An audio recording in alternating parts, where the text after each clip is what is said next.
James Otis was one of the early patriots here in Boston. He was a government lawyer. He was asked to argue on behalf of a law called the Writs of Assistance, but instead of arguing for it, he quit his government job and argued against it.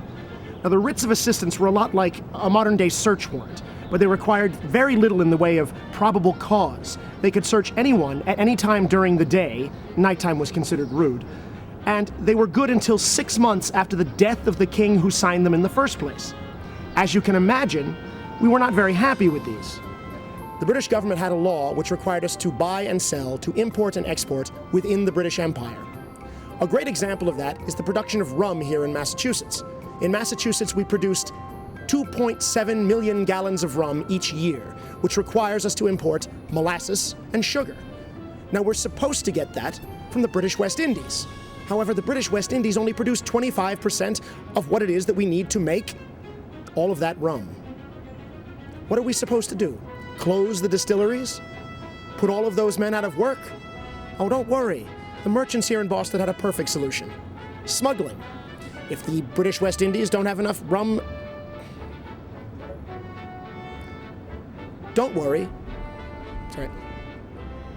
Don't worry. Merchants here in Boston have a perfect solution. Smuggling.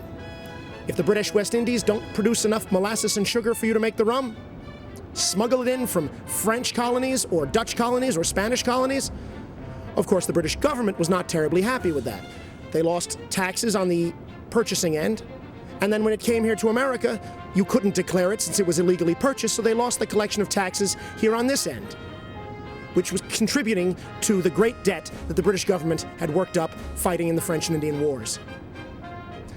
Now, James Otis argued against the Writs of Assistance for free on behalf of a group of merchants here in Boston for 5 hours. But don't worry, I'll spare you. The important thing he said was, taxation without representation is tyranny. Now, let me ask you something. What the heck does that mean?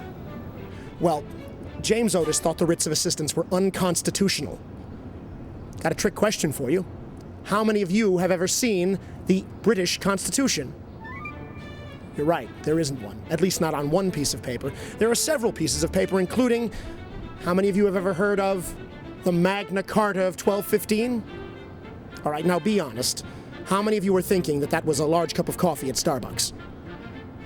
The Magna Carta of 1215 was written in the year 1215 and lays out some basic British rights. Now, James Otis read through the whole Magna Carta and he determined, and you'll like this, that no British subject could be taxed without their consent, whether given by themselves or by their representative.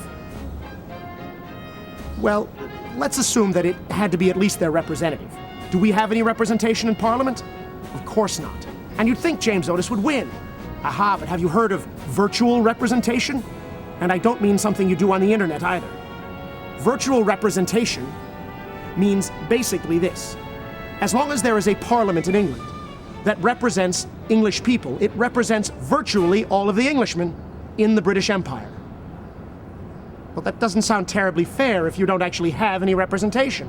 And it's even less fair for us here in the colonies because here in the colonies we had a locally elected government, a general assembly, much like your state congress. We had general assemblies in each of the colonies, and those were people who were locally elected. Each town had locally elected town selectmen, and we were used to direct representation. Well, James Otis lost his case. Now, we liked him until he turned out to be mildly disturbed in the mind. You see, one day he would yell about the rights of British citizens, and the next day he would yell about being a loyal subject of the king, and then he would beg and cry for your forgiveness, and he doesn't even know who you are. So we called James Otis Squire Bluster, or Squire Bluff and Bluster. Now, one day old Squire Bluster was challenged to a fight. The fight was based on the subject of his loyalty to the king. Remember, not only did James believe that you could both have British rights and be loyal to the king, but his wife and one of his daughters were staunch loyalists. James Otis faced off against his opponent in a coffee house. Someone came up and put out the lights. Someone else took a brass-topped cane and struck him in the head as hard as they possibly could. They put a hole in James Otis's head, very large, one so large that coins were hammered in, and the hole was shut over those coins. Now James Otis is very, very disturbed. You have a modern term for it. The medical people might recognize this: traumatic brain injury.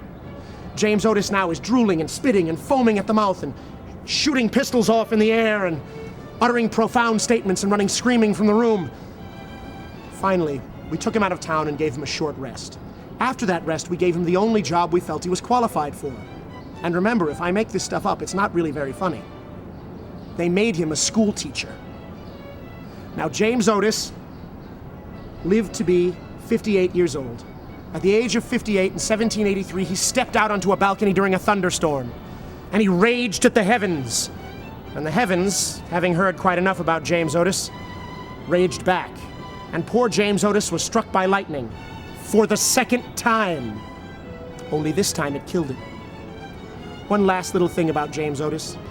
And I mention it because in modern times you can't get away with this kind of thing. His political opponents put a poem in the paper about him. They referred to him as Jemmy, and it went like this. Jemmy is a silly dog, and Jemmy is a fool. Jemmy is a stupid cur, and Jemmy is a tool. Jemmy is a madman, and Jemmy is an ass, and Jemmy has a leaden head, with forehead spread with brass.